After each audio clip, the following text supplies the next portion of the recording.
I would like to call to order the January 21st, 2025 regular meeting of the Board of Education of the Phelps-Clifton Springs School District. Pam, would you lead us in the pledge?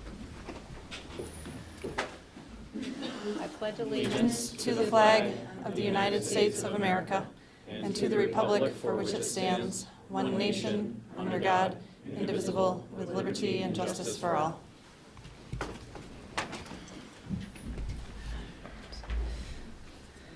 The Phelps-Clifton Springs Central School District Board of Education meets to publicly conduct its business in accordance with the law. The public is invited to observe these proceedings but is not entitled to respond or disrupt them, especially when such disturbances run counter to the district's code of conduct and the welcoming spirit of our district. The public is reminded of the context of board meetings. Board members are volunteers, audience members are visitors to school grounds, and student and staff well-being is at the heart of board operations. Visitors are reminded of the courage it takes to speak up as members of our community and the importance of encouraging civic and civil engagement. The board strives to hear all community voices during its public meetings in a safe, respectful, and orderly manner. The behavior that we expect of all students in our classrooms is also expected from visitors at board meetings. In an effort to ensure that community members' concerns are heard, the board reminds speakers to address the board in a civil manner, refrain from discussing specific personnel or students, limit outbursts, and limit unnecessary noise. The board encourages an atmosphere of respect and tolerance and strict adherence to its code of conduct. Roll call. Lynn Liebrecht, board member. Lindsay Marino, board member. Mike Dorr, board member. Matt Goodman, board member. Carl DeBosch, business administrator. Nick Ganster, superintendent. Tracy Altman, board member. Pamela Mann, district clerk. Okay, is there a motion to approve the agenda as presented? So moved. Is there a second? Second. Any discussion? All those in favor of the agenda as presented, say aye. Aye. All of those opposed? Motion carried.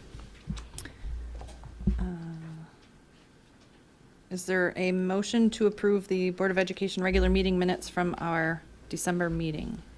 So moved. Is there a second? Second. Any discussion? All those in favor of the meeting minutes from our December meeting, say aye. Aye. Aye. All of those opposed? Motion carried. And the consent agenda items. Is there a motion to approve the consent agenda items A through E as presented? So moved. Is there a second? Second. Any discussion? All those in favor of the consent agenda items as presented, say aye. Aye. Aye. All those opposed? Motion carried. All right, presentations. Ms. Rutnick.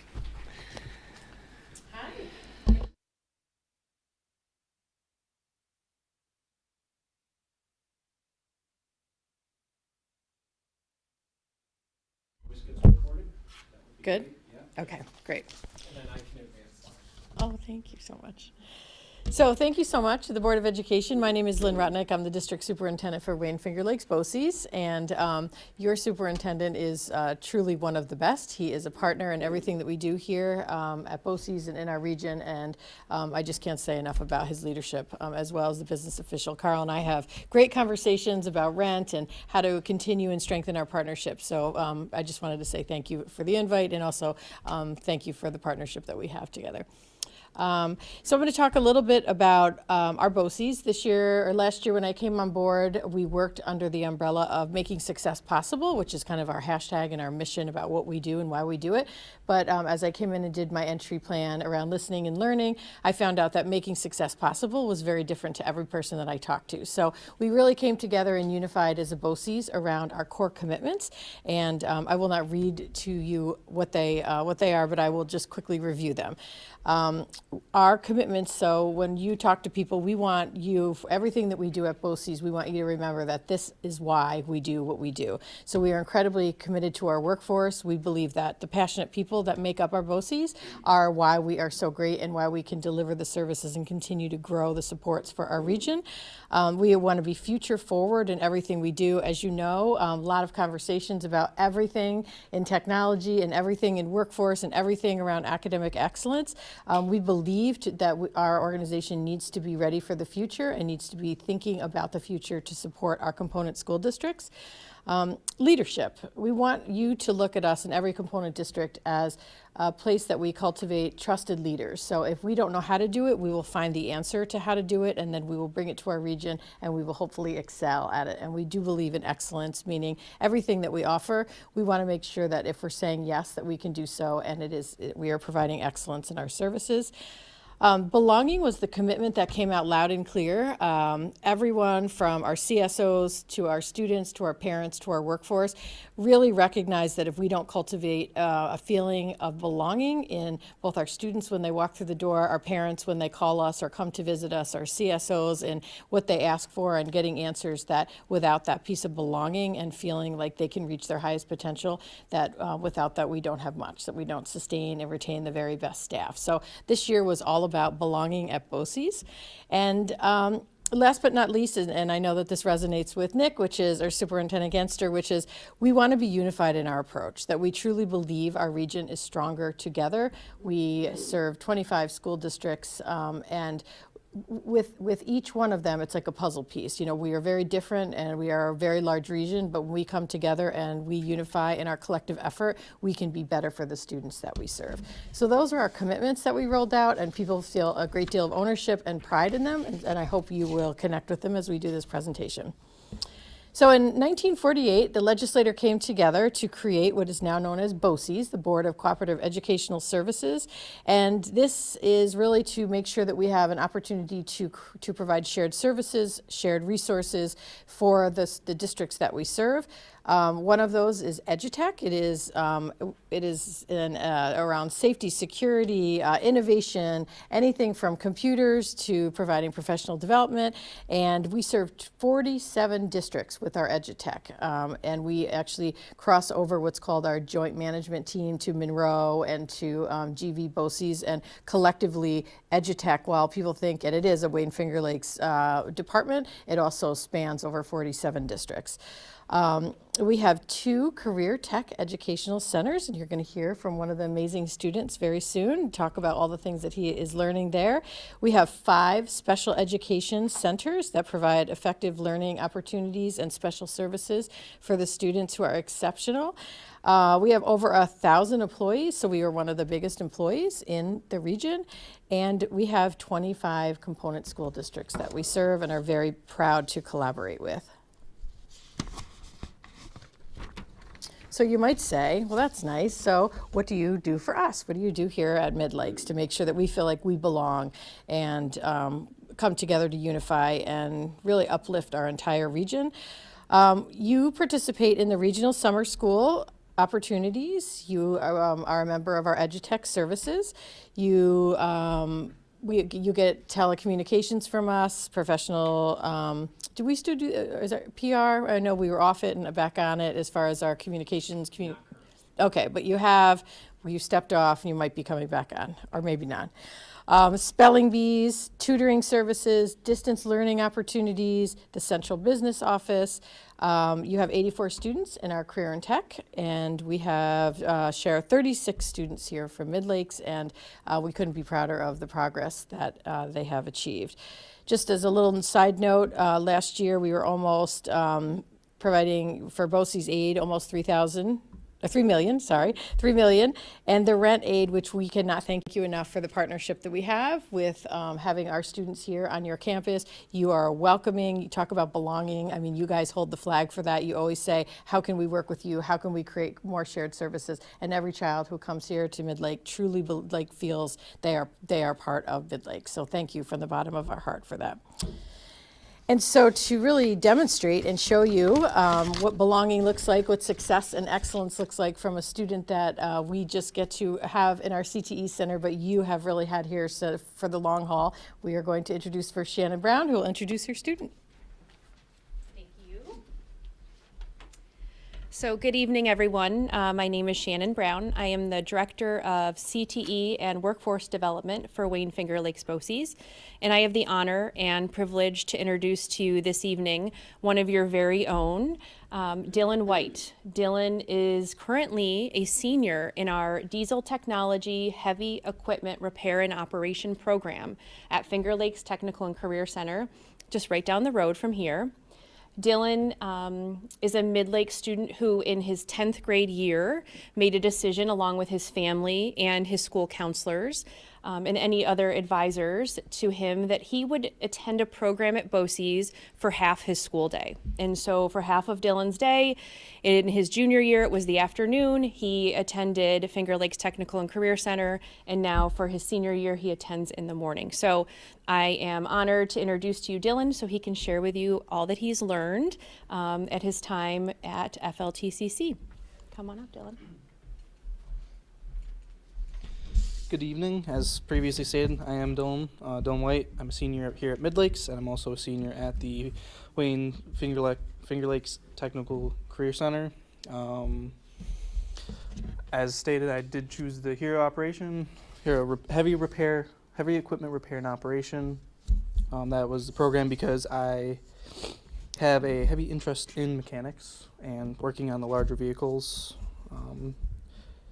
I've heard good things about the program. It gives a good start, a good head start on mechanics, and I will also receive my Class B CDL as part of a program within FLTCC, which is an additional program. Next slide, please, and thank you. After this one, maybe.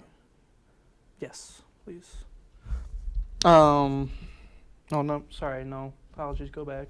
Sorry. In my first year of the diesel program, I had the opportunity to learn how to tear down in the entirety a diesel engine as the first things we were introduced. First, after we got all of our safety programs done, which was a requirement in our training, we were straight into the shop, and the first thing we did was tear down a smaller, but still a diesel engine. It was the very first thing, and throughout the years we've acquired other knowledge of maintenance, understanding machinery, and understanding machinery operation. It's a program that works for both mechanics and operators in the diesel field. The hope is to have operating mechanics, but the program can help, just operators or just mechanics by giving us ample opportunity to work on our own personal projects, to use the vast amount of equipment such as that bulldozer seen in the background. It's currently in the shop for a broken linkage on one of the tracks, so that's something we're working on currently to get back on the hill, but we have a plethora of other machines, bulldozers, tractors, skid steers,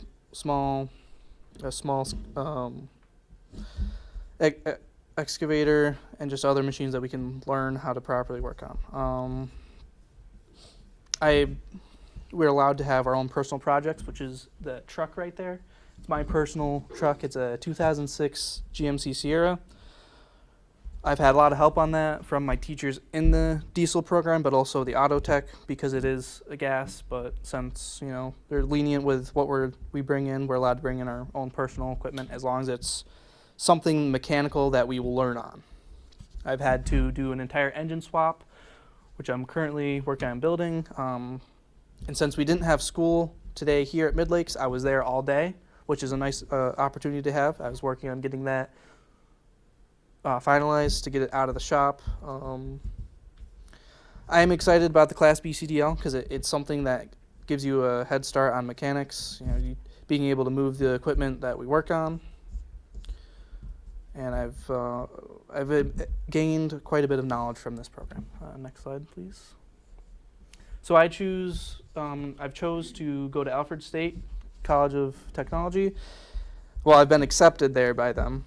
I plan to continue my studies of diesel mechanics. I was able to learn basic understanding of the diesel mechanics from this program to get my foot in the door. It's the program is very good to get a basic knowledge, and you can get a job out of it, but if you want to be more specialized, I would recommend, like a college. But it's a great program for our community to have, to be able to learn these trades, which all over the country we're in great need of these trades that we learn there. Thank you.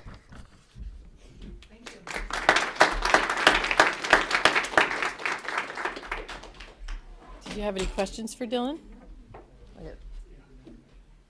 Dylan, did you have any questions for him? Sorry, I'm so sorry, I didn't think of that. I'm not going to put Dylan on the spot. But Do you folks have any other questions?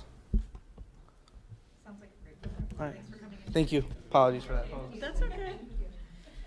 So I'd also like to, if you don't know the infamous Mr. McNamara, my vice president at BOCES, he is your liaison, so he wanted to say a couple words in case you have any board questions. And if you have any questions afterwards for myself or for Shannon, we're here to answer any questions that you have.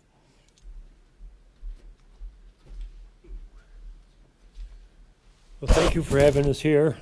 As Lynn said, I'm Joe McNamara. I've been on the BOCES board, 10 plus years. Proud of what we've been able to accomplish.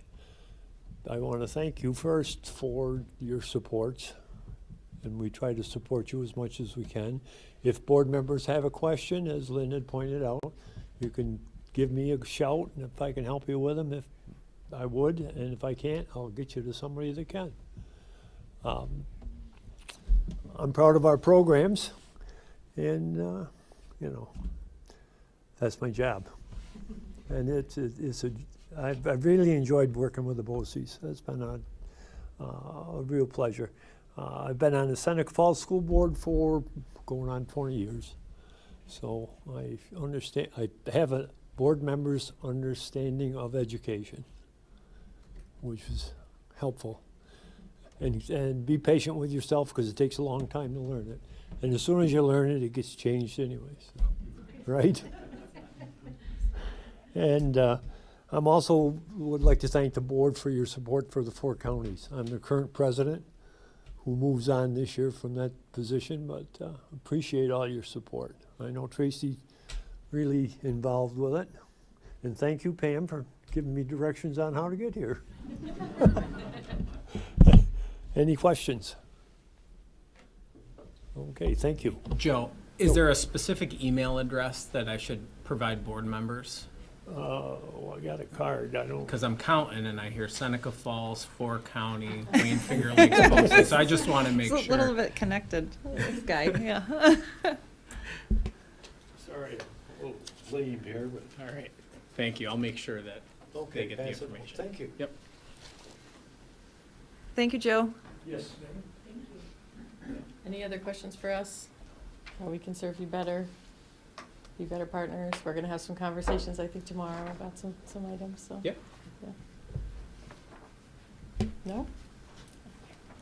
Wow, okay. All We're gonna right. take Anybody? that and go home. I'm sure we'll get to something. I know, Yeah. yes. Always available, right down the road. Thank you so much. Thank Yeah. you for everything. Thank you, Thanks, Lynn. Okay, who's next? Summer school? Yep. All right. Summer school.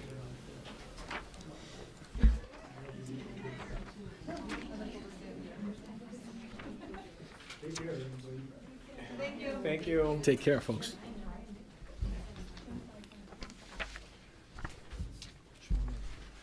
Yep.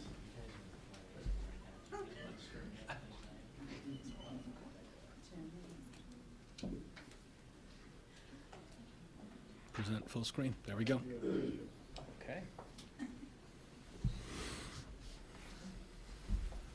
So thank you to the board. I find it ironic that probably on the coldest evening that we've had in a few years, maybe a handful of years, we're here to talk about summer school. But, it seems like it's way early to be thinking about, those months of July and August. But the planning is certainly has already started. In fact, the planning really starts early in the fall, especially when you're looking at making changes to your summer programming to better fit the current needs. So tonight we're gonna lay that out. You're gonna hear from quite a few of us about some of the history behind summer school, and I think it's important to understand that because As your needs evolve in a district, as your resources evolve as a district, and certainly as the student needs academically evolve in a district, you have to look at how do you best fit those needs. How do you best leverage the resources you have available to you? How do you best identify and then address the needs of your student population to really design summer programming that's going to stay committed to the focuses of what summer programming is and the realities of what we're trying to accomplish. And so tonight you'll hear a little bit about the history. You're going to hear about what are the focuses primarily of the 3 distinct programs that we operate in the summer. And then you're going to hear about what those programs are going to look like in the summer of 2025. So when we think about the 3 distinct programs, we're really talking about what we refer to as our extended school year, right? Our elementary program, and then our secondary program.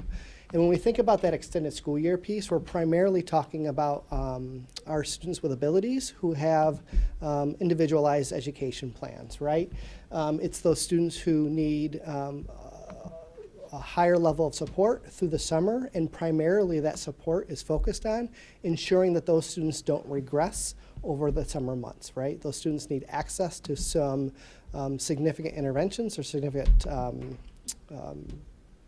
I would say, instruction over the summer, not only academically, but sometimes also with some physical and fine motor things too. So we'll address that. The aim really is to reduce or eliminate that regression over the summer months for those students of our, that have some high needs. Our middle and high school program, when we think about that, we have to think about 7-8 and 9-12, right? And our 7-8 program is really focused on maintaining and continuing to build skills, oftentimes maybe in specific content areas.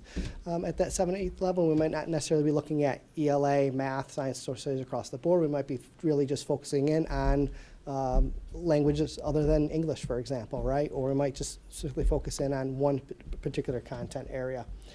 At the 9-12 level, we're really talking about advancing the regents. We're really talking about ensuring that our students are meeting the criteria and staying on track to graduate on time, right?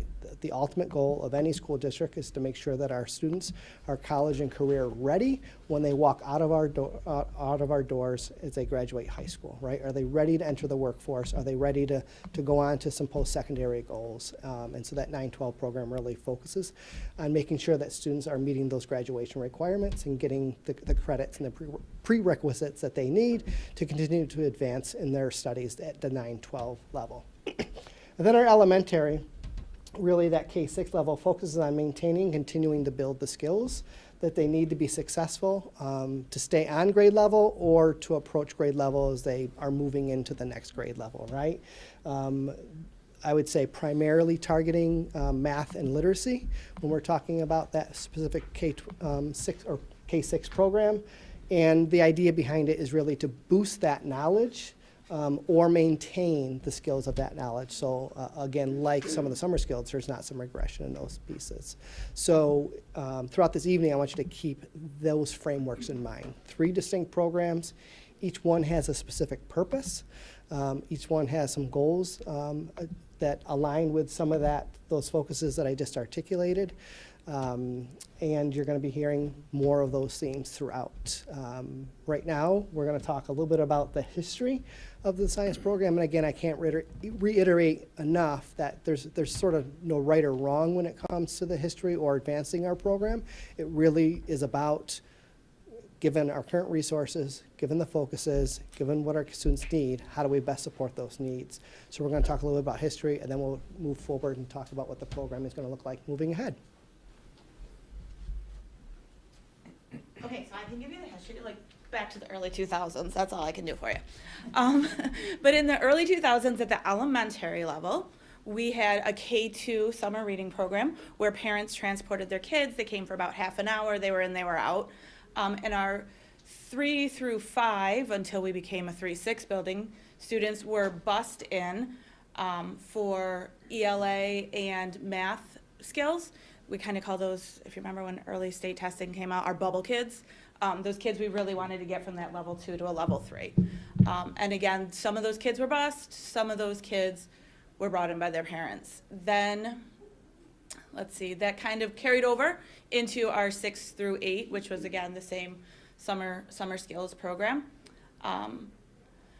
Around 2018, we added in an SEL component, so our social emotional learning component, and we provided busing for all of our students K-8. They all came to this building, actually, starting then.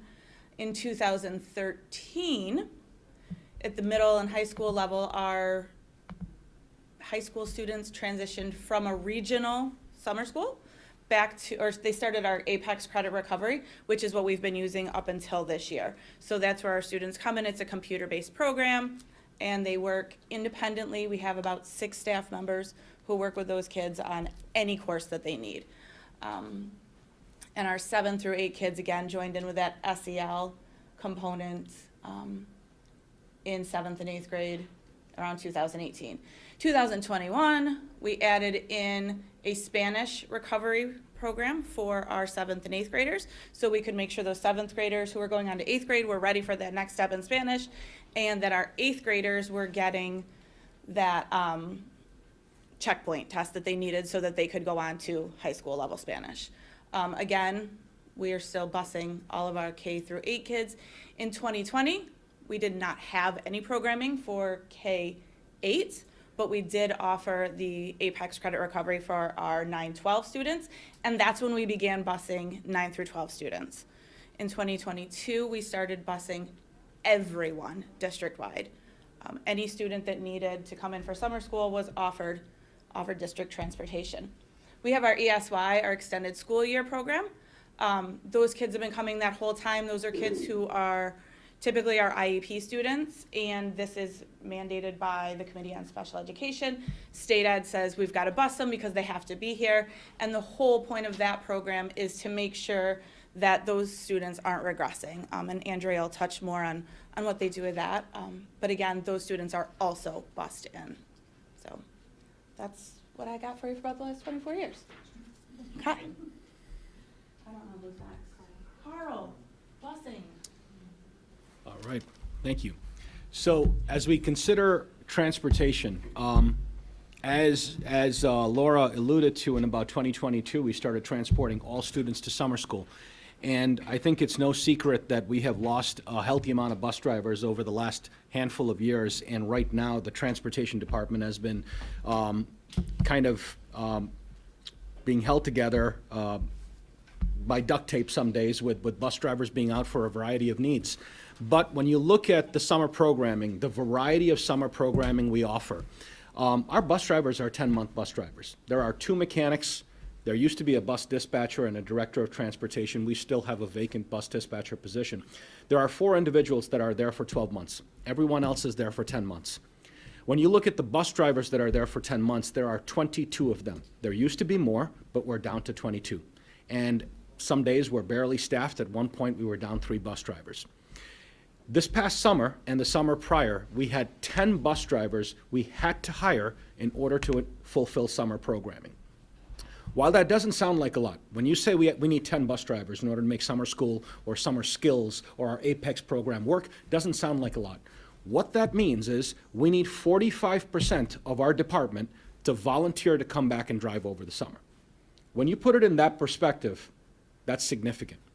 You need 45% of your employees who are 10-month employees who have signed up for this job because they want the summer off to volunteer to come in and get compensated for their time and drive. And that has been a strain, especially this past summer, because a lot of our bus drivers, for a variety of reasons, at the end of 10 months, they want to be on vacation. They want a little break from their typical 10-month jobs, and quite frankly, they deserve it, just like teachers deserve that break over the summer. So asking 45% of our employees to come in has been significantly challenging.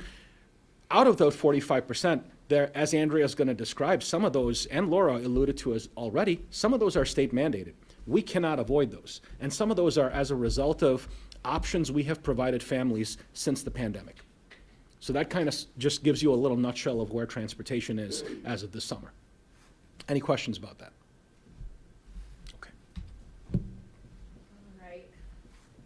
Just to give a little bit more information regarding the extended school year program itself. So the extended school year program, as Jeff and Laura both did a very nice job on explaining. It is mandated based on the Committee on Special Education recommendations to prevent substantial regression for our students who need more support. Within that program, we have state approvals. We have a state approval to run a half-day program, so it's a minimum of 3 hours for 30 days. So our summer dates, for example, this coming summer are July 10th through August 20th, where we'll have kids on campus from 9 to noon. Our in-district programming that we run, we have special class programs. We have an 811 program, a 1211 program. We ran 3 sections of that last year, and we ran 1 section of a 15-to-1 program as well. Years past, those numbers, depending on how many students we have fluctuated how many sections we need at each of those, but we do have state approval to run those programs. This past summer, we ended up with 35 students between those 3 programs. We do have more students that are able to come based on their IEP needs. However, parents might elect to opt out, and that is their choice for the summer months. We might recommend that they attend, but we can't state you must attend. So sometimes when we're planning, especially in the early stages, we're planning for how many students does the committee recommend, and then we continue to scale and fine tune as the spring goes on. So out of those, in order to support those students, last summer we needed 5 teachers, 7 teaching assistants, 6 aides, and then to help with our program as well as our related service only, we have a state approval to run occupational therapy, physical therapy, speech therapy, as well as other services such as a teacher for the visually impaired or teacher of the deaf for select students. We use the 2 speech pathologists for the district. Typically we ask for 3, but knowing, as Carl said, some elect to say, I need the summer off, and that's okay. So we manage and make do. But we have 2 speech pathologists. Last summer, we've had 3 occupational therapists and 2 physical therapists to help support our program for in-district programming as well as our related service only. So for related services only, if you'll see the number of 41 up there for students. So some of those students do attend those in-district programs, but there are some students that do not. They might be going to the summer skills program, but they might not. If we as a district are recommending, or we as a committee are recommending that those students require that service in order to prevent regression of skill, then we are stating we're going to offer transportation for that. So that's where sometimes those transportation needs do come into effect as well.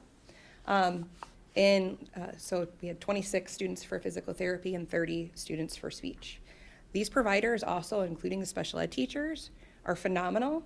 When I say, hey, we have an evaluation that needs to be done, they're the staff that are doing those pieces as well. So not only are they fulfilling those needs, IEP-based needs in the moment for programming, they're also there to help support students through the evaluation process. That, either new referrals that might come in over the summer, referrals that we're closing out, students who've moved in that were in the process already, we have to continue that process. So those staff members are assisting with that. Lynn Rutnick mentioned earlier all of the sites that we're sending our students to across the component districts. We send our students to those programs over the summer as well. And last year we had 28 out of 41 students that we have attending those types of programs. 28 of them attended an off-site location to help support their learning needs. And as Carl alluded to, that takes a lot. We're going to Rochester, we're going to Newark, we have students who are going to the Marcus Whitman campus, we have students that are going to, off-site. So Right. All of those are factors in our planning as well. Andrea, if I may? Sure. That's quite a list of locations, as Andrea said. So when I talk about we need 10 bus drivers just for this past summer, 6 of those are for these services right here. So 6 of our bus drivers were going to in-district, out-of-district programs, and 1 or 2 of them were shuttling students back and forth as a result of their related services, because some students, as Andrea mentioned, were only coming in for their related services and then were being driven back home. So 6 bus drivers were responsible just for that. Thank you. So we, look forward to continuing to fine-tune our programming based on our individual student needs as we go through and find efficiencies where we can.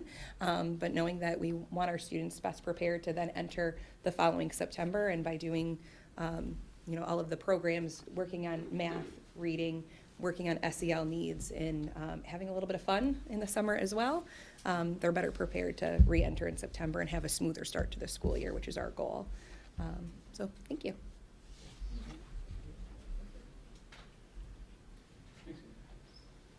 Even before we started to acknowledge some of the transportation challenges that we were seeing, we had already begun the process of evaluating what we were doing over the summer for our middle and high school students. Specifically, we were looking at Apex, and Apex has a lot of advantages. It's a really convenient platform. It's very accessible to kids. We had a nice team of teachers who would work with kids in any subject area, but help them along as they're kind of moving through the Apex program.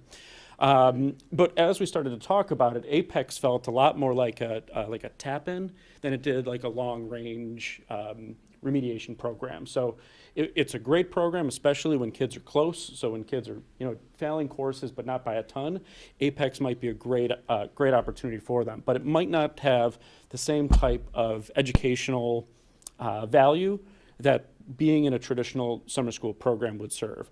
So we started to explore what it would look like to join the Ontario County Consortium through Wayne Finger Lakes BOCES, and Lynn actually spoiled that for everybody. That was going to be my announcement. So, so we started to look into the Ontario County Consortium. So it's a group of schools in the area in Ontario County. So it'll be us, Canandaigua, Victor, Bloomfield, Honeoye, Red Jacket, and I think that's all of them. And it'll be hosted at Canandaigua this year. And it looks a lot more like a traditional summer school. So you have certified teachers in each of the content areas. They're running a full program. They have a 2-week Regents prep course. So they'll be able to offer a heck of a lot more specific instruction on each of the content areas than we would be able to through that Apex program. Apex program has its values and it has its positives, but it's just not the same as learning from a teacher in a classroom in the same kind of traditional way. So we already were beginning this conversation about moving towards this type of summer school program prior to acknowledging those transportation challenges. I did want to talk a little bit about, because this is for 9th through 12th grade. It could include some 8th graders if they're taking some accelerated programs, but it's for 9th through 12th grade. So I wanted to mention a little bit about where we would go with middle school students too. I don't know who's got the clicker. All right. So with middle school students, historically, you see these percentages on the left and right side, or I'm sorry, on the left-hand side of the screen. And we are doing some skills with math, ELA, and SEL. And those percentages are the number of the percentage of the students who attended. Now, those percentages are a little bit deceiving because we only invited about 5 to 12 kids every single year. So of those 5 or 12 kids, they attended 75% of the time, 64% of the time, 72% of the time. So you weren't getting a real bang for your buck with all of it, right? It's serving a small population of students. Attendance isn't required, so attendance is sometimes spotty. So what we want to do is move towards something that's focused on meeting more graduation requirements early. And so focusing our attention in-house with our 7th and 8th grade foreign language, which is, we only offer Spanish now. So as 7th graders, if they're not meeting the standard for 7th grade Spanish, they can come in for some remediation and prepare them for 8th grade Spanish. And if they don't pass 8th grade Spanish, they still can get a high school foreign language credit if they pass the checkpoint A, which they can do at the end of a summer school experience too. So it's another way to make sure that our kids are coming into high school well prepared for graduation when they get there. So that's how the changes are happening at the to Ontario County Consortium Summer School summer program that's focused on graduation requirements.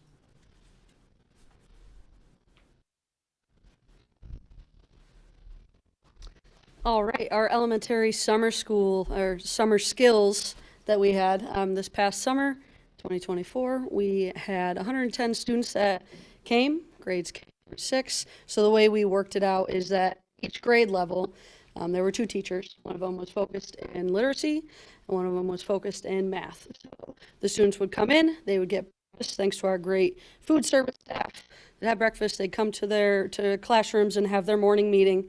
They'd get an hour of literacy instruction or an hour of math instruction, and they'd flip-flop teachers, right? So they got exposure to 2 different teachers. We also had 3 great staff members that were in charge of SEL at certain grade levels. So the social emotional learning aspect focused on some physical activity, team building skills, and social skills, as well as, coping skills with their emotions. The grade level teachers did fantastic. We had a really great turnout wise. Not a lot of kids were absent, running through the Monday through Friday or Monday through Thursday schedule. So, and they were there for the 3 hours as well.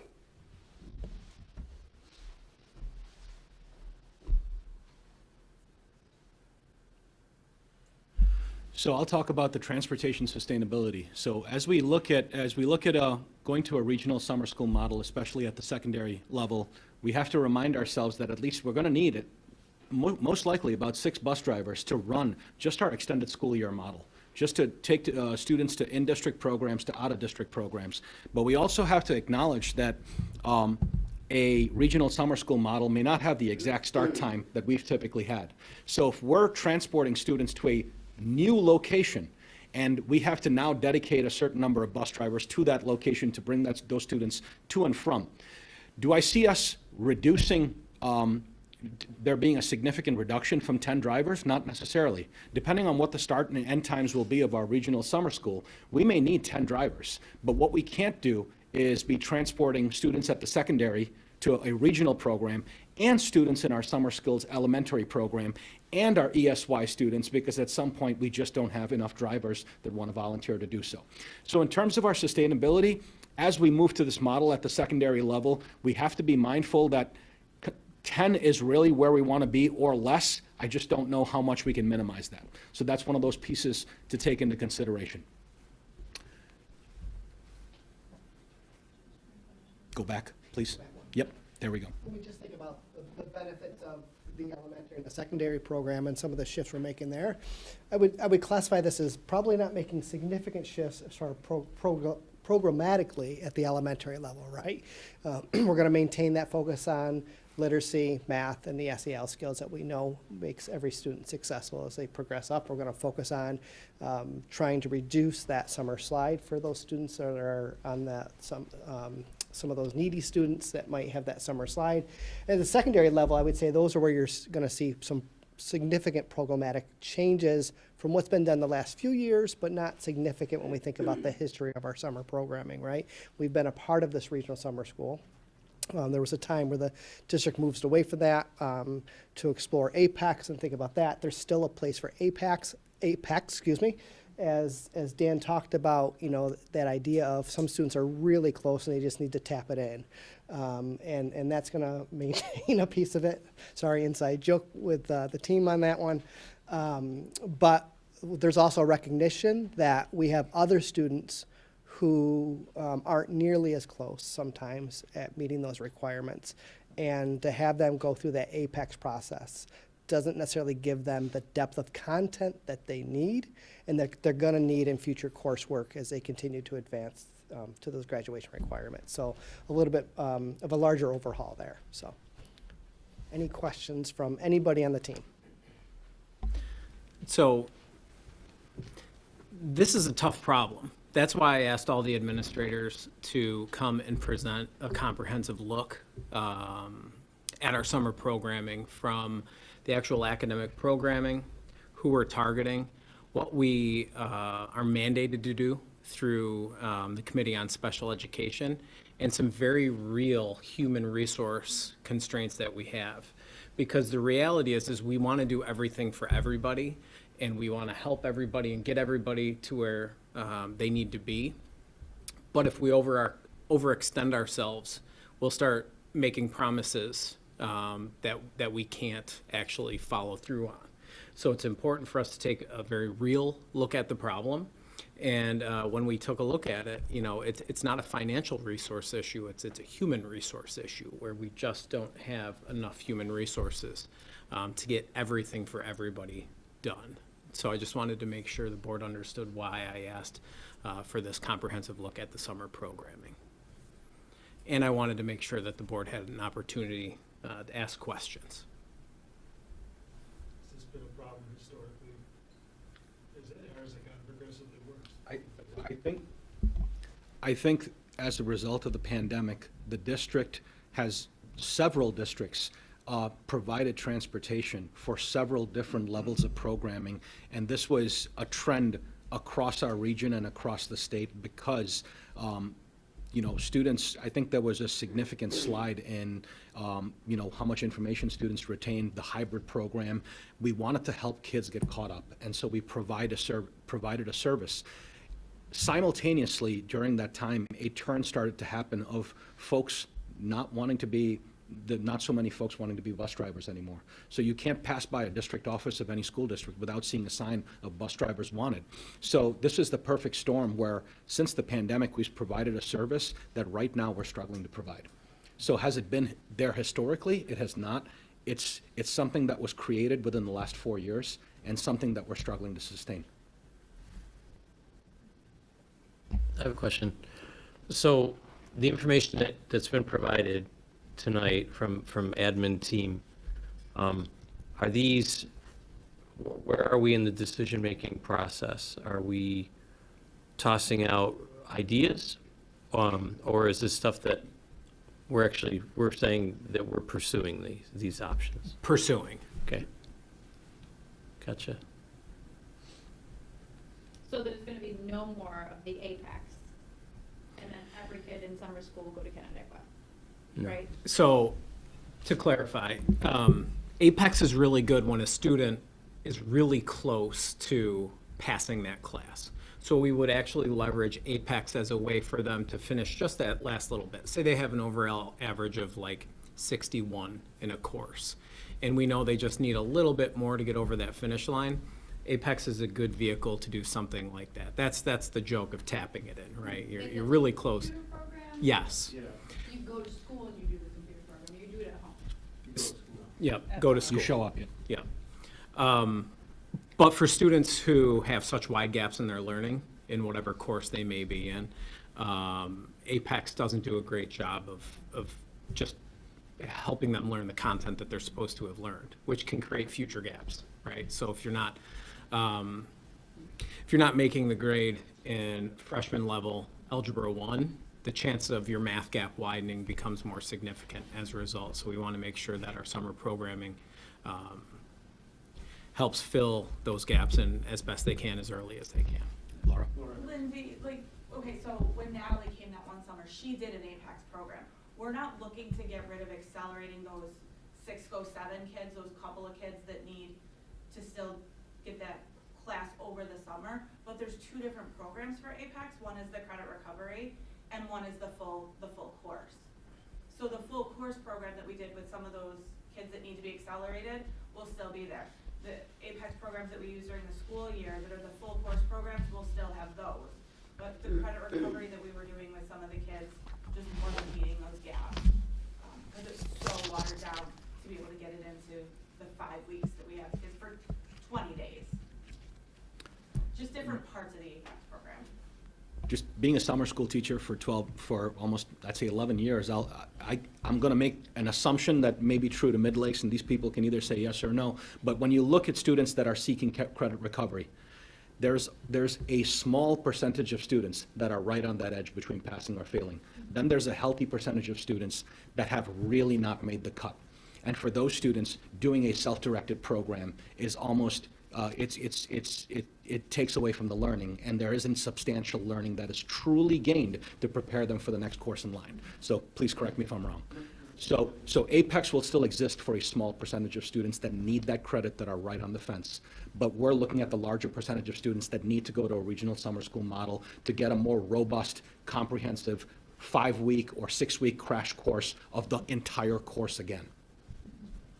I have a question, and forgive me because I think my brain is a little frozen from the weather maybe, but can you connect the dots for me a little bit more as far as how folks going to the Ontario County Consortium reduces our need for transportation?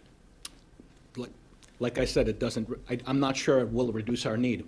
If we need 6 bus drivers to do our extended school year special education program, I'm hoping that 4 or fewer bus drivers may be enough to do the secondary summer school regional program.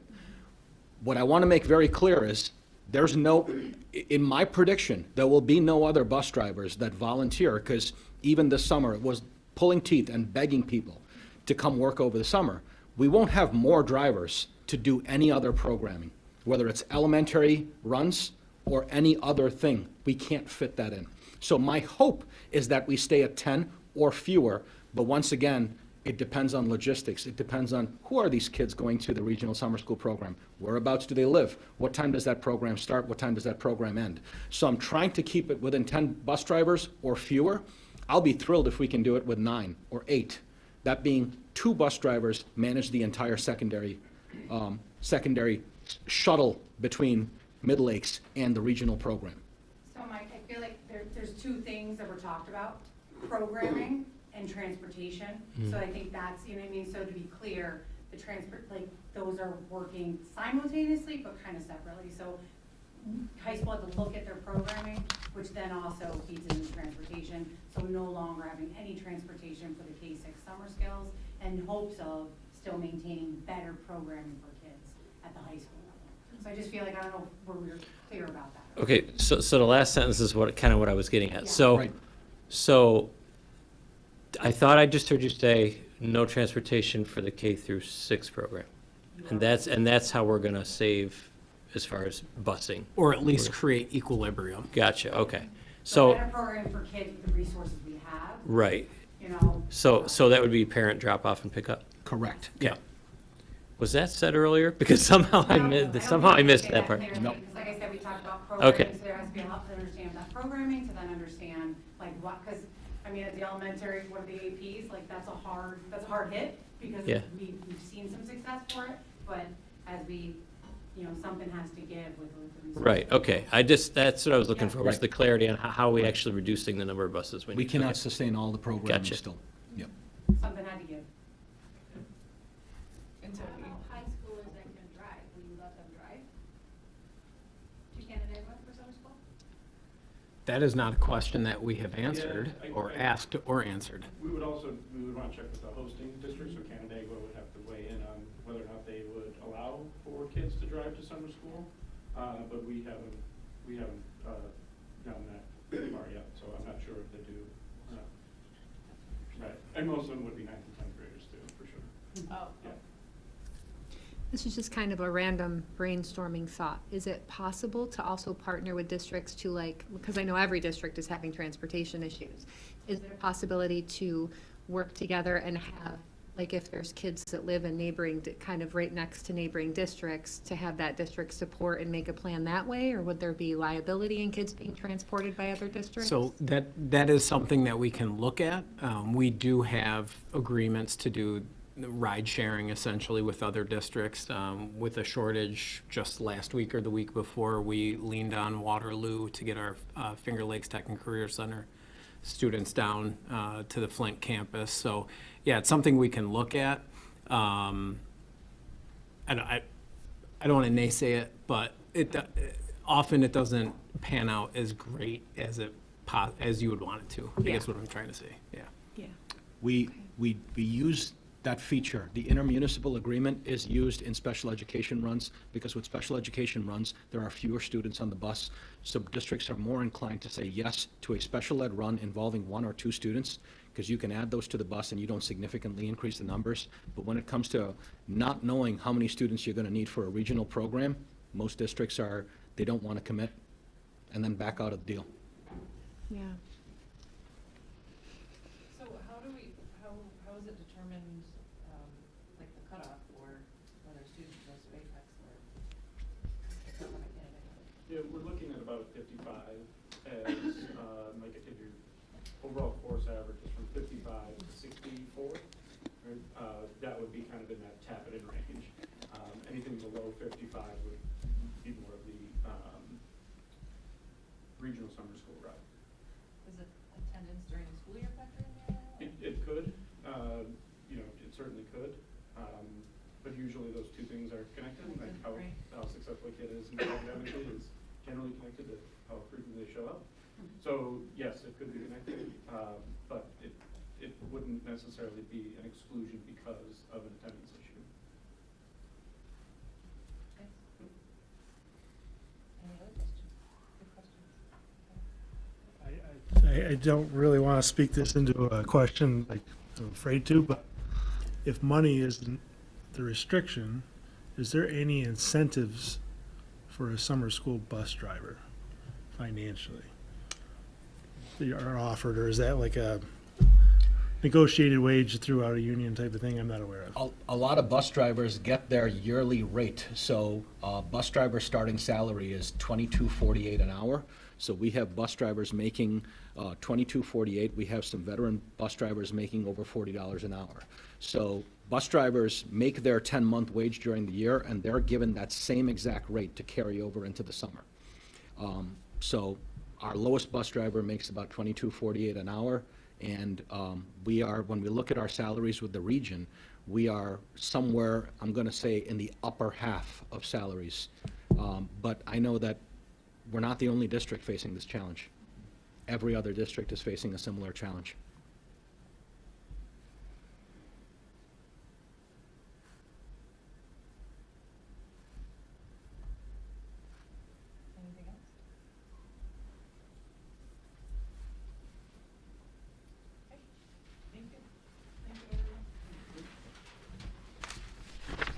May I take that over when you're done, sir?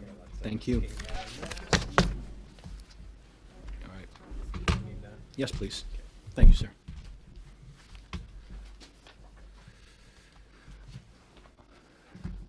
All right, folks. I tried to fit this into a PowerPoint presentation and was very much unsuccessful in squeezing this data in, so I'm going to toggle between several tabs as I try to explain this long-range financial plan. This is the first time I've ever created a long-range financial plan. There are some forecasting tools. The Frontline company offers this feature of long-range financial planning. I had actually, heard from a rep on using this feature, and they showed me a very cool feature of what they do behind the scenes in Excel, and it came with a price tag of $10,000, so I'm too cheap to use that, so I decided to make one on my own. So essentially what a long-range financial plan does is you look at your salaries and expenditures. So I've looked at what kind of money are we bringing in, and so if you don't mind, this is not on your packets, this is on the screen. I took our revenue from the 1920 school year to the 24-25 school year. So, because I wanted to see a 5-year snapshot. How much money is coming into the district from 1920 to 24-25. And then I looked at our expenditures from 1920 to the 24-25 school year. I took every single account code, so there's about 700 lines of account code, and then I broke those up into categories. So you've got a category. By the way, these future tabs, there's something wonderful in Excel called pivot tables that I taught myself. So I used pivot tables to pull all the salary codes from those 700 lines between 1920 and 25-26. So there's salary, there's equipment, there's contractual obligations, supplies and tuition, textbooks, BOCES, benefits, debt service. And when I take all those tabs and I tally up the sum, it has to add up to where our current budget is. So when I go to the forecast feature of this document, every one of those things falls under column B. Under column B, you see our 24-25 budget, and all those tabs from the Excel document add up to what our current actual school budget is of $46,142,958. Along the way, if I take any one of those tabs, and I'll look at salaries, for example, I want to highlight salaries. So the pivot table helped me draw every single salary code from those 700 codes. The next thing I did is I looked at how have our salaries changed over 5 years? What was a 5-year change in our salaries? 5-year change is about 22.26%, how much we budgeted in our salaries over 5 years. Is that alarming? Not necessarily. Because if you think about it, typical contracts have changed at about 3% per year.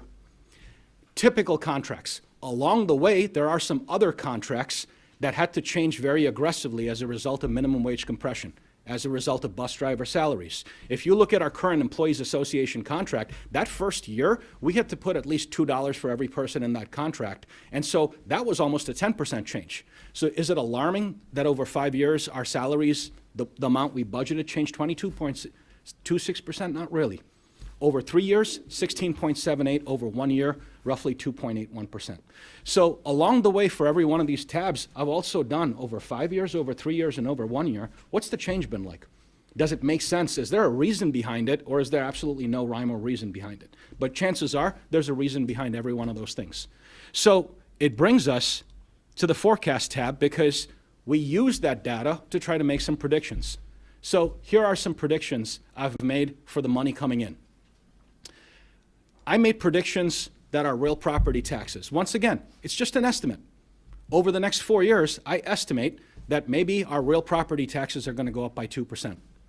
Our payments in lieu of taxes are going to go up by 2%. Our charges for services will stay flat. Our use of money and property, 3%. And as we keep going down, the big ones are state aid and BOCES aid going up at 3%. Now, transfers and balances, those are our reserves, our use of reserves. I put it at 5%. So I put an increase from the prior year at 5%. So can I predict the future? Not necessarily, but these are estimates. These are conservative or reasonable estimates. If you look to the right-hand side of this screen, one of the things you'll very quickly notice when you look at percentage of budget, and I'm going to highlight column I, for example, because most of the other columns to the right follow the same pattern. Column I, 58.47% counts for state aid or foundation aid. Another 4% counts for BOCES aid. So when I look at the largest parts of what brings money into the district, it's state aid, BOCES aid, and our real property taxes, or what we levy in taxes. But hopefully that's no surprise because you see that year after year at my budget hearing presentations. As we forecast the next 4 years, once again, those percentages don't change drastically. Now let's go down here to how much we spend. So when we look at how much we spend, what assumptions have I made? I've made an assumption that salaries are going to increase by 4% year over year. Why? Because right now, in the prior presentation, I talked to you about a shortage of transportation drivers. I talked to you about, I've also mentioned minimum wage compression. We also talk about where our other collective bargaining units are. Somewhere in the vicinity between 3.5% and 4% is where most of our collective bargaining units are. So I'm making an assumption that salaries will go up at 4%. Contractual. The cost of doing business with various contractors across our campus, whether it's contractors associated with transportation, facilities, food services, the cost of doing business is going to go up by 5%. Textbooks, another 5%. BOCES services. We are constantly, the partnerships we have with Wayne Finger Lakes BOCES, we are constantly looking to further those partnerships, but oftentimes there are services such as special education where we don't have the services for a child in the district, and we have to look at Wayne Finger Lakes BOCES to help out with that service. And then finally, employee benefits at 7%. I put down 7, even though if I go to the benefits tab, you'll see a 5-year change of about 26% in employee benefits. We're already predicting a double-digit increase in health care. The saving grace is the standard plan across the district is a high deductible plan. The premium may change by 10%, but how much we contribute to the health savings account remains at a fixed rate. So that typically brings down the overall cost slightly. So as we look at this, here's what we notice, and here's where I'm going to minimize the screen and do a quick comparison. When I look at the column in blue, the 25-26 school year, my projection for next year, a very raw, rough projection, is that when I compare the money coming in to the money we budget in terms of going out, we show a surplus of roughly $307,000. As I continue to forecast that out 1 year, the following year, in 26-27, assuming things change at the percentage rate I put down, we're noticing when you compare the money coming in 26-27 to the money going out, end of year, negative $452,000. The following year, 27-28, money coming in, money going out, negative $1.2 million. Lastly, 28-29, we're at about negative $2 million. Now, let me also say this. I have to say this right here, right now. This is if we spend every single dollar in our expenditures. A budget is designed to prepare for uncertainty. There are certain contingencies we build into a budget. But should we spend every single penny of what we budget, it's forecasting a negative balance in years 2, 3, and 4, and as you can see, it's only further compounded. So a long-range financial plan should give you an outlook for the future of what could happen if some of these assumptions and estimates come true. Once again, I don't have a crystal ball. If I'm right, I'm going to go buy a lottery ticket. I'm telling you right now. But chances are we're always off because we can't predict what's going to happen in 2 years, 3 years, or 4 years, but we can make educated guesses of what might happen. So how do we avoid being in a tough position in years 2, 3, and 4? As we look at, I think the board has seen this document before, and I'm going to just zoom on this document a little bit. Zoom too far. The line in blue goes back to 2009 as a baseline. Since 2009, the line in blue represents how our staffing is done since 2009. So it starts on the halfway line, and then it proceeds to go pretty sharply down. If everybody can see the line in blue going sharply down between 2009 and 2012. That was around the time what's called a gap elimination adjustment, the 2% property tax cap, where several districts laid off folks across the state, not just at Mid Lakes, across the state this happened. And then in 2012, the staffing started to pick back up. Between 2012 and 2019, you see an incline. But then from 2019, you see a very steep incline between 2019 and about 2023. I will tell you as well, that graph looks very similar for districts across the region and many districts across the state. Anybody want to guess 2019, 2020, what happened across the globe? The COVID-19 pandemic, but also we got federal stimulus funds. Not just us, 600 other school districts across the state, and the theme was spend, spend, spend. So we had to hire staff in certain key areas to support our students, so our staffing grew significantly between 2019. But now let's transition to the orange line. The orange line, once again, going back to the halfway baseline since 2009, that's our student enrollment. So the orange line, as I look from left to right, there's a decline in enrollment between 2009 and 2023.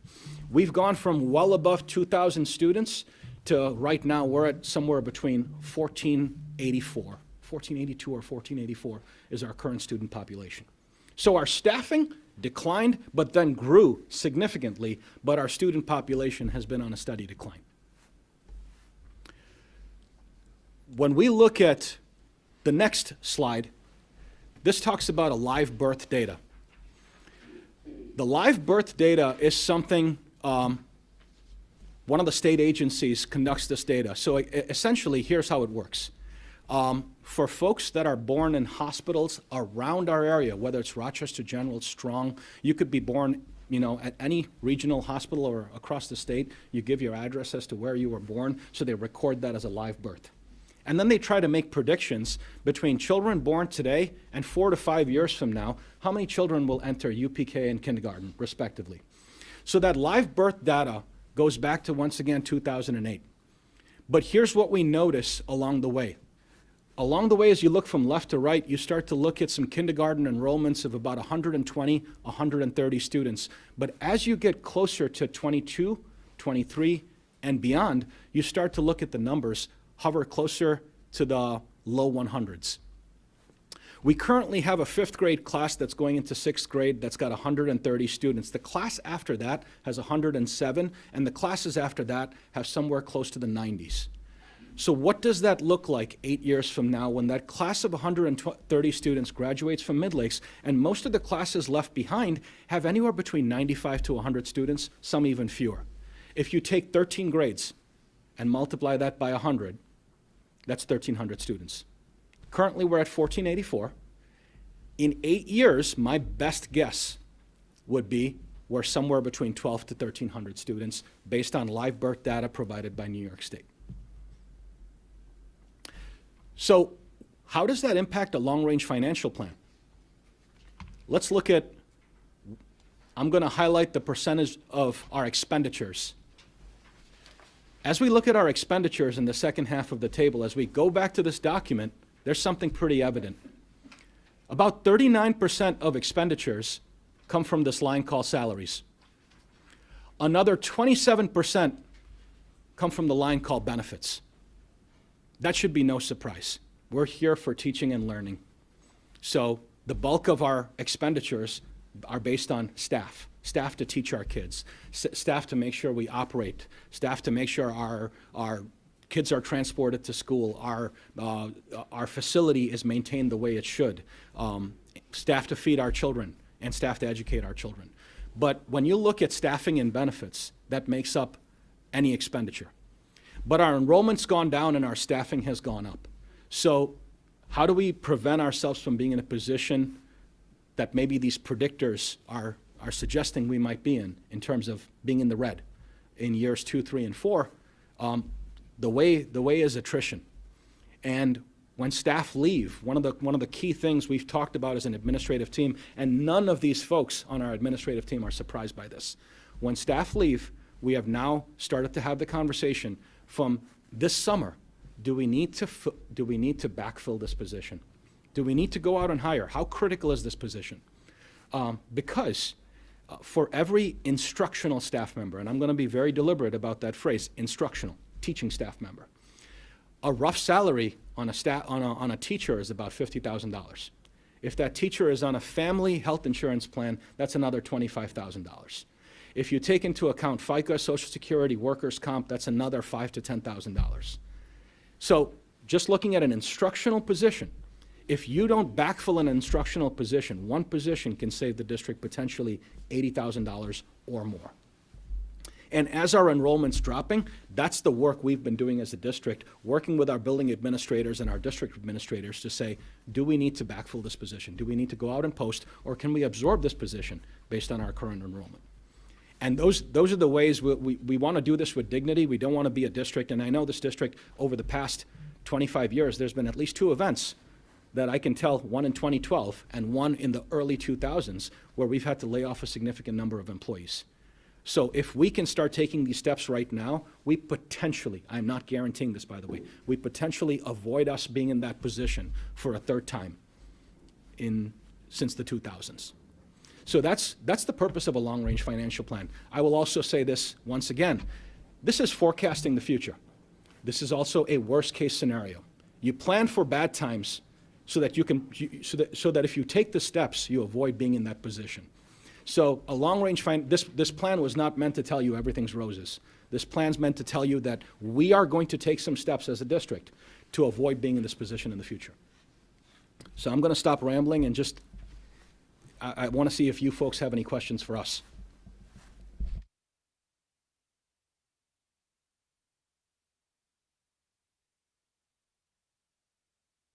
Sorry, this was not meant to be lighthearted.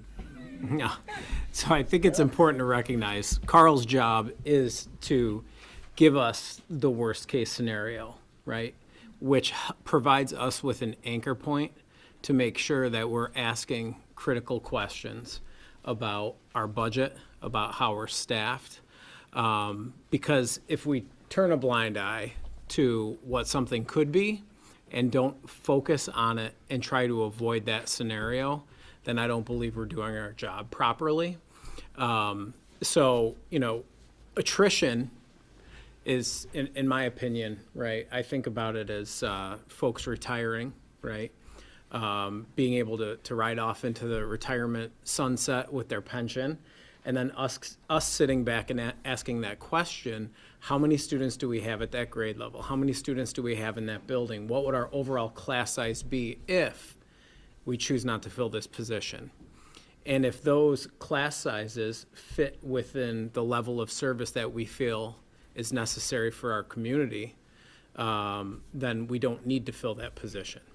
If it's another position where it's the only teacher we have in that certification area, well, it's a different conversation, right? So we just have to evaluate each opportunity to manage our budget in the way that makes the most sense in order to avoid those events that happened back in 2012, which I know there's folks in the room that experienced that. I have a personal connection to the economic decline back in 2011, 2012, when my wife was laid off. So I know what that's like. So it's important to avoid that scenario for our families. and provide the same level of service that we can to the community. So that's how I put the rose-colored glasses on your long-range financial plan.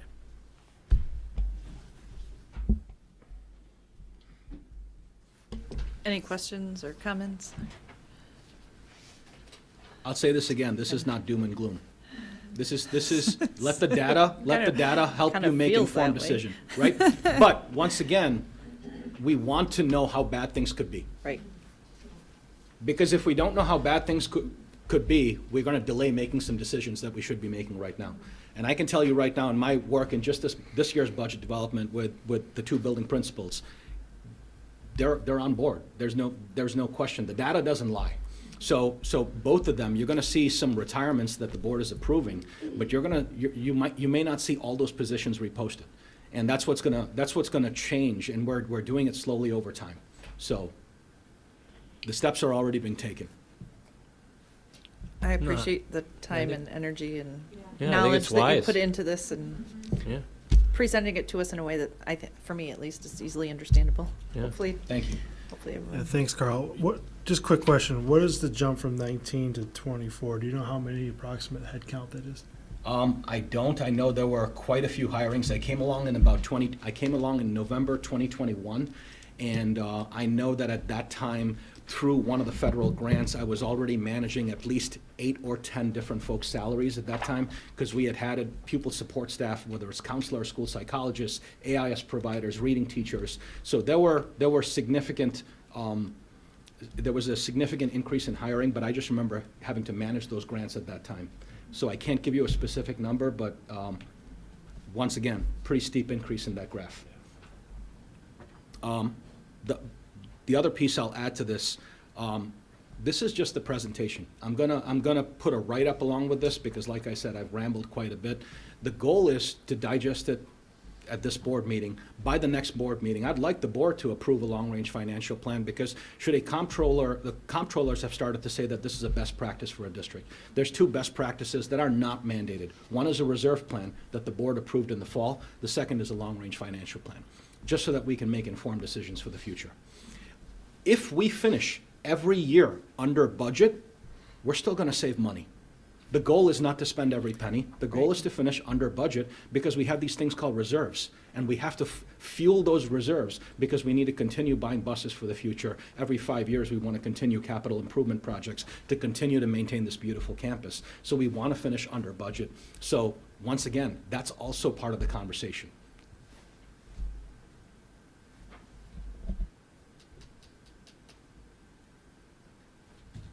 Anything else? All right.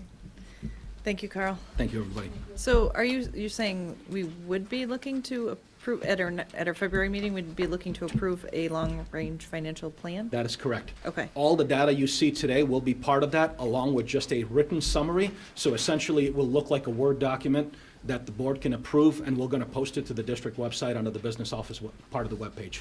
Okay. Yep. All right. Much like the reserve plan and our audited financial statements. All right. Looking forward to see that. Okay. Mr. Ginster. Okay. Superintendent's report. All right, I'm gonna, like always, do my best to keep this brief, because I also have a policy presentation during our, during another section of the agenda. So, real quick, emergency pool project over the holiday break. The old dehumidification unit was removed from the top of the pool. The new one was set in place. All of the plumbing and HVAC necessary to tie it in was complete, and the unit is now operating and dehumidifying our pool. So that's excellent that we've gotten through that first phase of the emergency pool project. We are going to begin draining the pool the week before President's Day or February vacation. And it will remain closed for pretty much the entire rest of the school year. It will be drained. There will be a full resurfacing of the marsite, which is a specific kind of concrete that is that floor and lining of the pool. We will get a full reconfiguration and modernization of the filtration system. There's going to be a pool cover added over the top, which further reduces evaporation and maintains warmth for the pool, so it will be more sustainable in the way of energy conservation. And in addition to that, we're going to have new HVAC controls to better regulate the water and air temperature in the space. So the project is coming into shape. It's an emergency project for a necessary piece of infrastructure, but we did it the right way, and it's going to be beautifully updated. And I'll let you know on when we can actually do some kind of ribbon cutting for the opening of the pool, because it'll be nice to reopen it. And I'll just keep you posted throughout the winter here. So we do have one mid-year retiree. This person decided to retire. Her last day is January 25th. It's Katie Herman. She is a FACS teacher currently at the middle high school. I didn't want to let the meeting go by without acknowledging her, but we will invite her back for our traditional June retiree recognition and celebration at our June board meeting. But I just couldn't let the moment pass without at least acknowledging that she is retiring mid-year. Another upgrade here in the district is we have replaced an aging and increasingly unsafe bus washing system down at the bus garage. Our drivers and mechanics actually have to walk this giant brush around the entire bus, and the wheels of the old one weren't functioning properly. So it wasn't getting used as much as it should, nor was it as safe as it should be. So we did replace that unit. And throughout the installation process, the old bus wash, in addition to a few mechanical larger tools like a wheel balancing machine and a couple other larger mechanic tools, were identified as surplus that no longer get used. All four of those items, there's 3 or 4 items on tonight's agenda that came from that bus wash replacement. They're on the agenda for surplusing tonight, and they either will be or have been posted to Auctions Direct to try to recoup some of that value. All right, let's see here. Today we had our 3rd instructional council meeting. There are 35 members of the district's instructional council. Those are our grade level and department teacher leadership, in addition to some counselors and psychologists, as well as our administrative team. We had an hour-and-a-half meeting, and the intent of this year for instructional council is twofold. It's first to create maintain and sustain a focus on our district's 3 through 8 and Regents exam data, and make sure that we're continuing growth with those metrics in order to work ourselves off of any of the state lists. There are various designations based on subgroup. I won't go into all of that now. You've seen Jeff's presentations. But sustained focus on bettering that data for and outcomes for our students and families, and also taking a minute to learn and reflect on leadership here in the district, both at the administrative level, but also at that critical teacher leadership level. So we spent some time with that today. We'll have one more meeting. We have 4 a year with the entire group, and I look forward to continuing that process next school year. We have on tonight's agenda a one-time commencement award that will be awarded this June during commencement, and I wanted to make sure that I gave this the respect that it deserves. So Rose Copper Brown, mother of Catherine Ingraham, which is her married name. Her maiden name was Catherine Copper Brown. She's a class of 2009. She passed away in February of 2022. So the Copper Browns established a one-time scholarship entitled Catherine's Compassion Scholarship. And the description is it's given to a student going into a field reflecting compassion of people. Catherine was a caseworker and counselor in the Finger Lakes area. She had a talent for uplifting people and getting them to recognize their own worth and strength.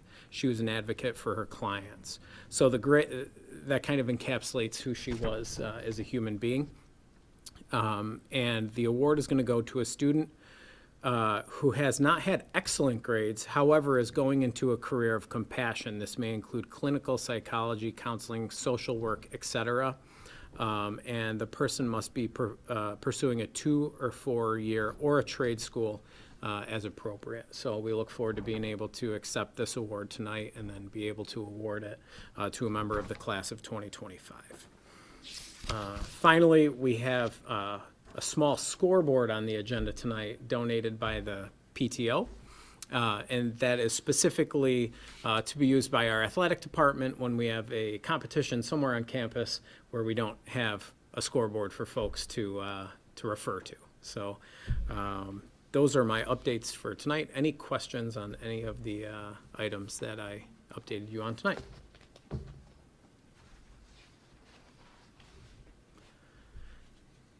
Yeah, a little bit lighter than the financial plan, Carl. Thank you. Yeah, you're welcome.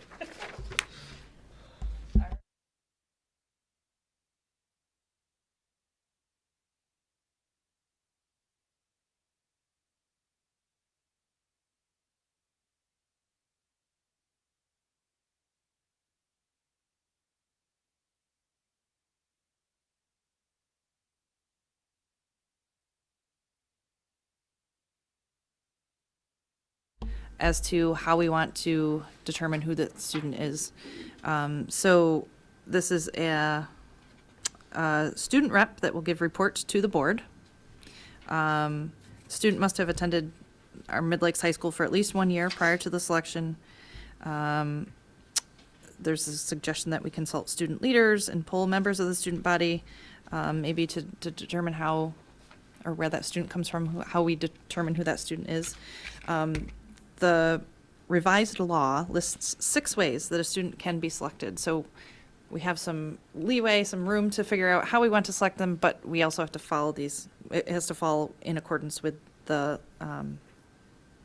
law, and there will be, of course, a policy coming soon too that will reflect the law and our procedures. So, so one of the 6 ways, a student that has been duly elected as student president of the high school. So I don't think we really have a president of the high school. We have a student council president, correct? And then there's like a president for each class, right? Okay. So potentially like a president of the student council. A student duly elected by the student body. So this could be someone who's just elected as the student board rep, not necessarily officially part of student council or student government association. It could be a student that's selected by the high school student government. So potentially the student council could select a person that's either on or not on student government, student council. Number 4, a student selected by the high school principal. So it could be the sole responsibility of the high school principal to select a student. A student selected by the superintendent of schools. So Mr. Ganster could be the sole selector. Or a student selected by the majority vote of the school board. Now, I think ultimately, it seems like, well, I guess maybe not. I was going to say, it seems like we would have some say in that anyway, and we would probably vote on the student. But maybe not. Like I guess if the student body selected someone, we would accept them without having to vote on them. So lots of ideas out there. I don't know if anybody has some ideas on or thoughts about where they think how we want to go about the selection. It has to be by July, so we do have to have a way to determine this student so that they can start with us in July. The part of the intent of the legislation is to give more students an opportunity to be involved, right? So we may want to consider having a student that's not part of student government and not part of the student body, student government, I guess. And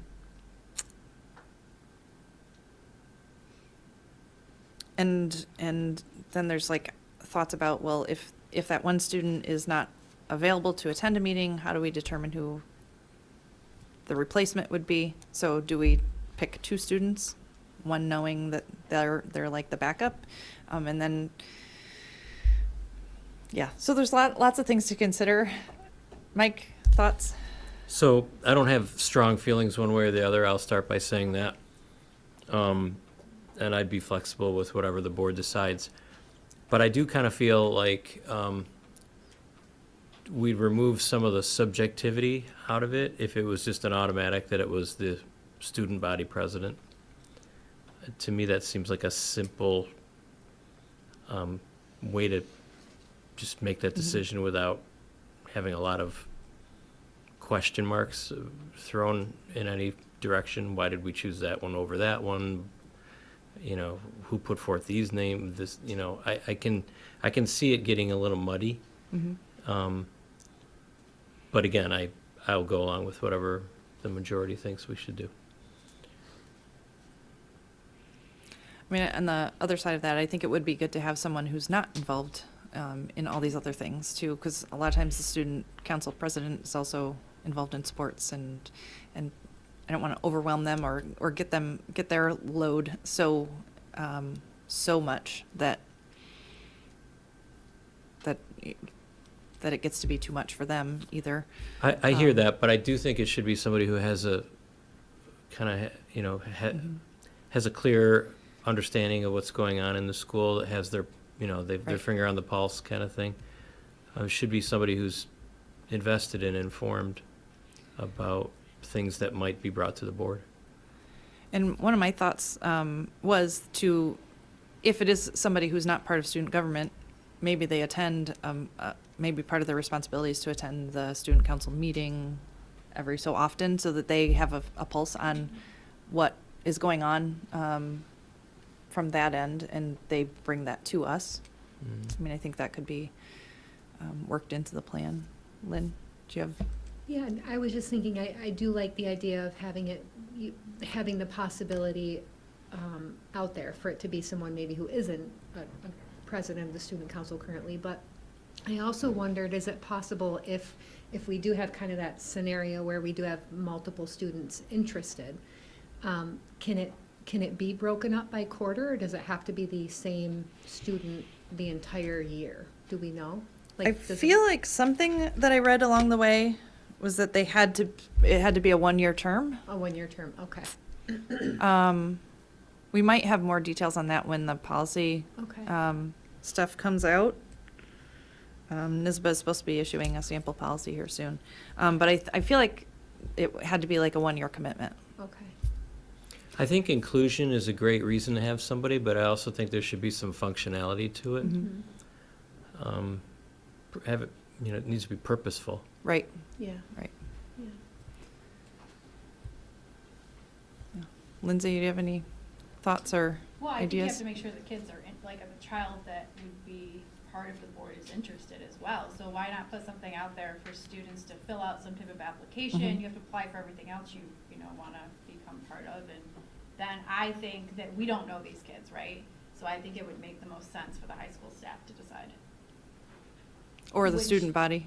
Or the student body, Yeah. somebody. I don't know that Right. we should be the deciding Right. factor, right? Yeah, I mean, I A don't. lot of us have kids in this district, and I don't think that would be fair either.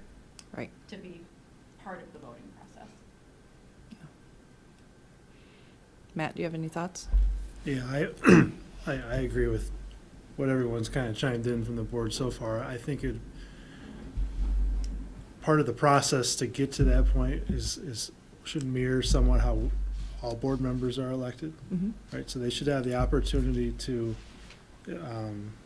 put out their bio and maybe get endorsements from people who know them better, but definitely, maybe keep the board out of choosing people. That one stipulation that you read off, I don't think that we should necessarily choose, like Lindsay said. Yeah, I don't really have any strong desire to be the ones to. I mean, maybe in a smaller district, or I don't know. There might be some districts that have that would feel better about doing that. But yeah, I'm not totally keen on that idea myself. I do like the idea of having them follow kind of a similar process as board members get elected to. I mean, that's kind of a cool idea. They could, get 15 signatures from their classmates, and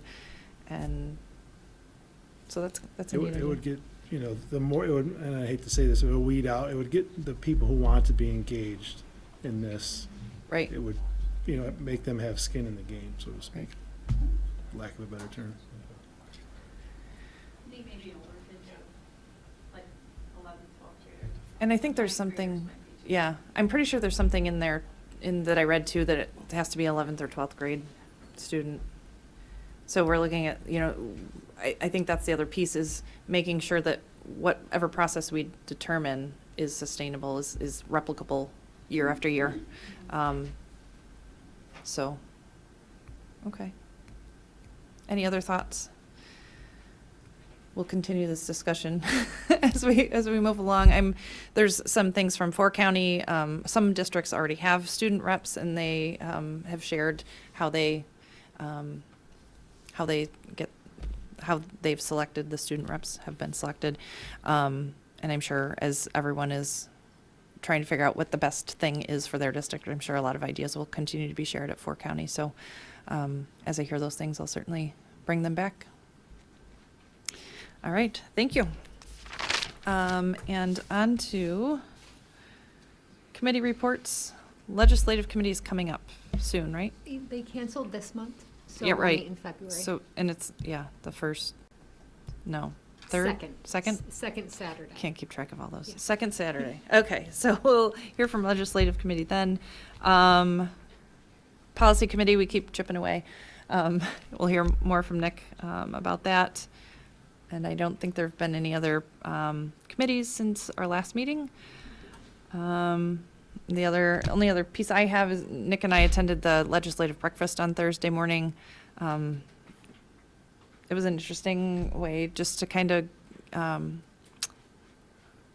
for us as a region, I think, and as a BOCES, to promote to our legislators what we do and why it's so important. There was music by, I think it was SOTUS, right? SOTUS Choral Group.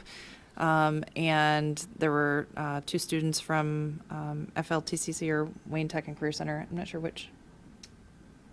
Anyway, one of the Tech and Career Centers, I'm not sure which one it was, that presented as well. And so there's a lot of representation, I think, from the area as far as students and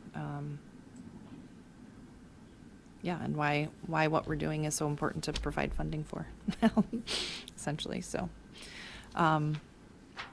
there is a 4 County general membership meeting coming up, and I think everybody's got a flyer for Thursday, February 6th.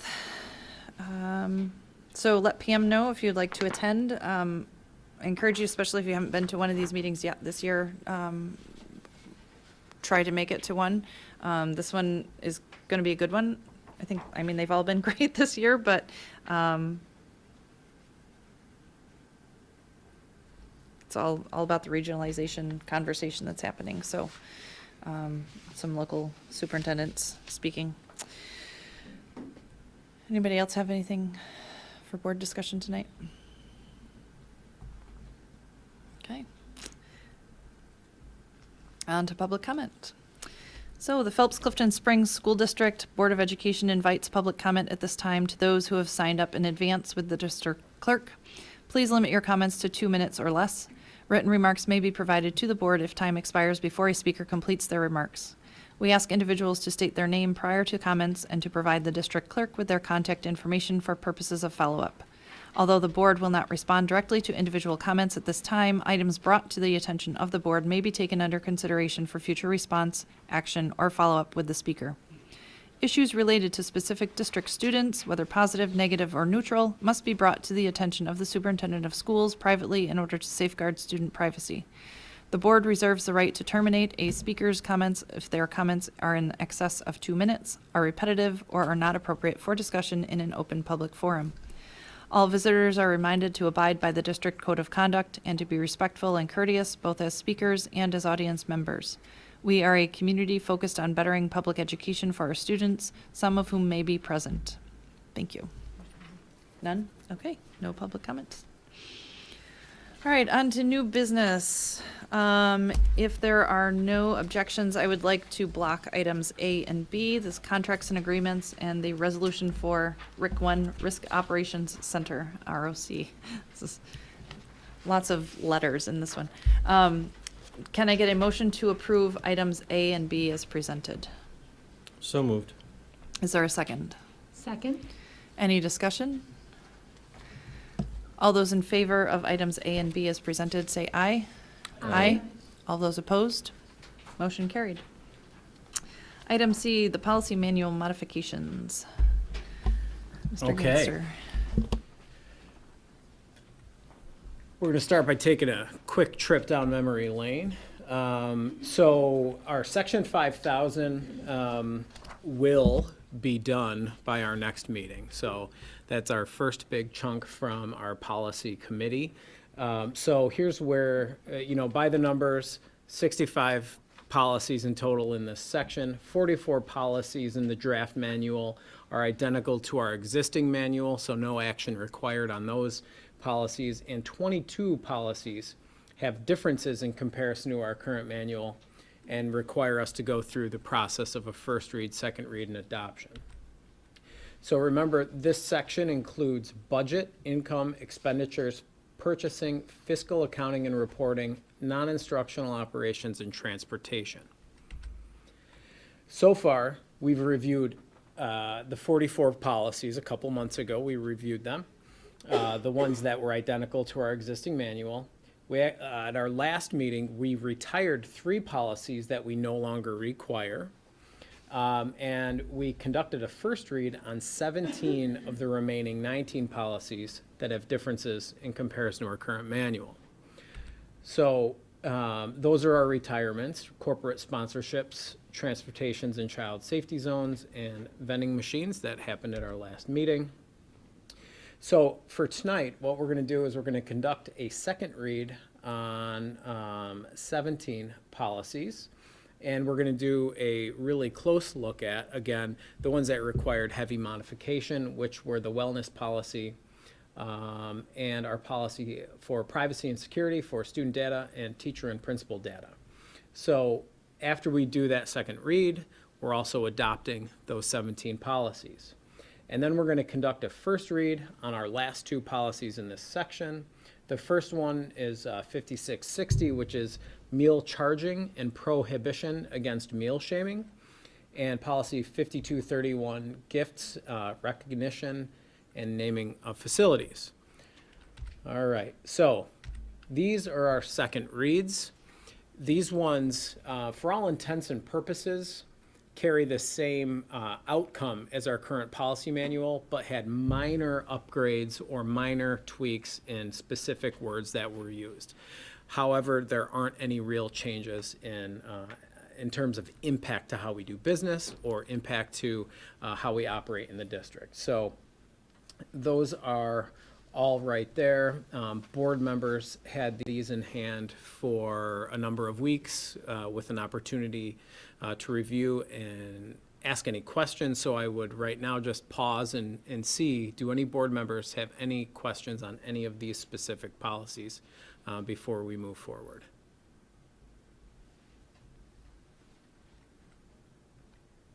Okay. All right, so for tonight, we're going to take a look at these 3 policies that require a more significant review. So we'll start with our wellness policy. So the new policy has the athletic director assigned for oversight.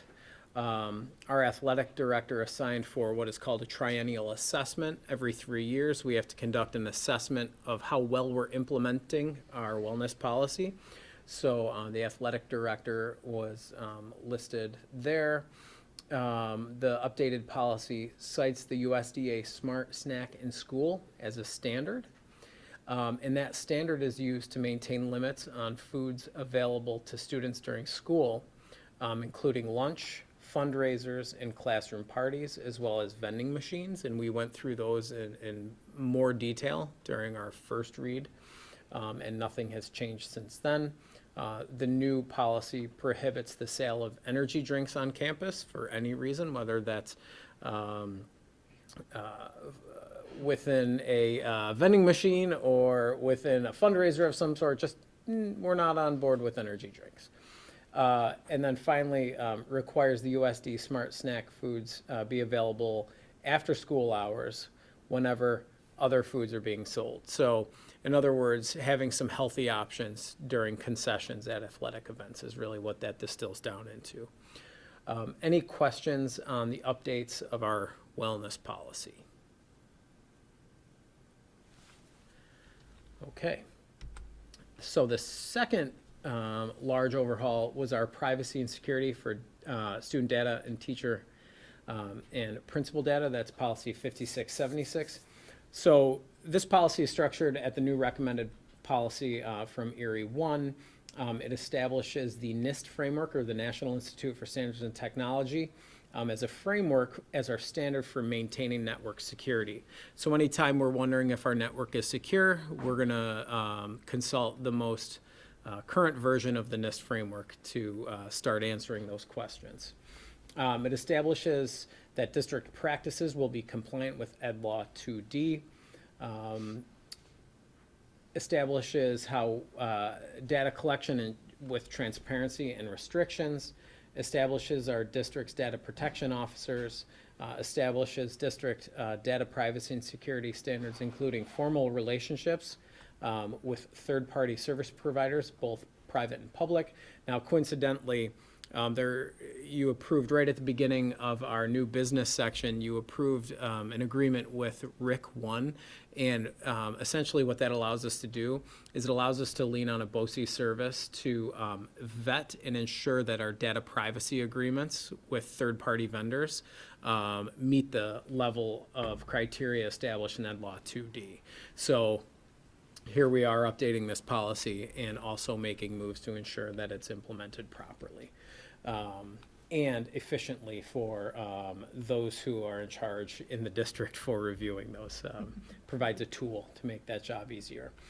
The policy also establishes a parent bill of rights for data privacy and security, establishes a process for reporting, investigating, and notifying of an unauthorized release of private data or a breach of our network, establishes related training for staff on data privacy and network security.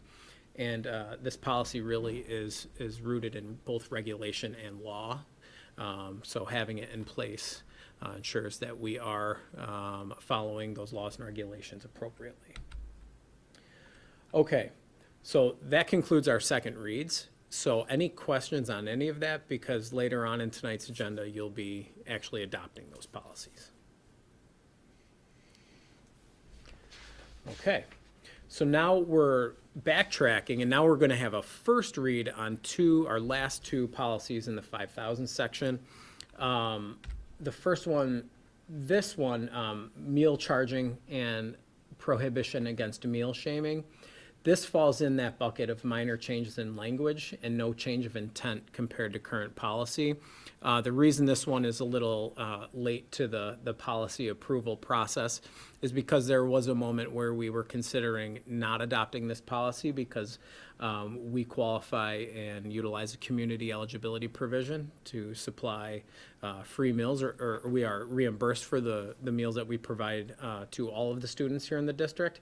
However, given the outside chance that in the future, if we were not able to qualify for community eligibility provision, we would have this as a backup, because at this point, really the spirit of this policy is it outlines criteria for keeping track and communicating with parents if a student begins to owe our food service department money because they haven't been paying for their lunches. But we're also not going to deny those lunches to those students, right?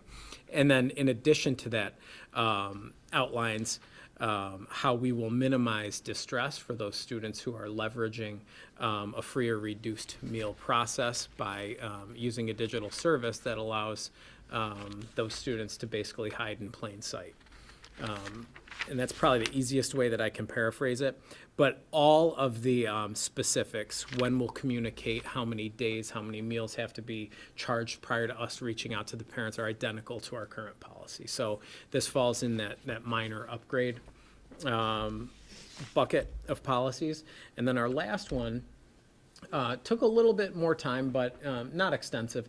So our policy on gifts, recognitions, and naming of facilities, our the new policy will just have a couple minor tweaks. So first, our current policy does not reference the Mid-Lakes Response to Tragedy and Crisis Manual, which is the manual that we use to follow all things involved with trauma, illness, and grief. And within that manual, it includes an application to commemorate a student or staff member who may have passed away while here. So our current policy does not reference that, and the updated policy does reference the Response to Tragedy and Crisis Manual. The current policy permits the use of plaques as a memorial. However, contemporary practice with trauma, illness, and grief really urges districts to not allow plaques to be placed around schools, especially for those who have passed away. And it can seem a little cold, but when we think about these things, school is a place for students to come, and in a lot of ways, we want our students to be able to enjoy school as innocently as possible. And what we want to do is we want to avoid having our hallways turn into memorials for the loss of life, right? So it helps our students stay centered on what's the original intent of school. So the new policy actually removes the language surrounding using plaques as memorials for those who have passed away. And that's consistent with the Response to Tragedy manual. So any questions in terms of this policy here? Okay, so the gifts, recognition, and naming, and the meal shaming policy, or charging and prohibition against meal shaming, are up for a first read, which will be up for approval in a moment. So we're finishing the 5,000s, but we're going to start the 7,000s, which the policy committee is underway extensively. Actually, we've done a fair amount of work, including a full workday over the summer with our admin team. That policy section has 79 policies. 54 are identical to our current manual.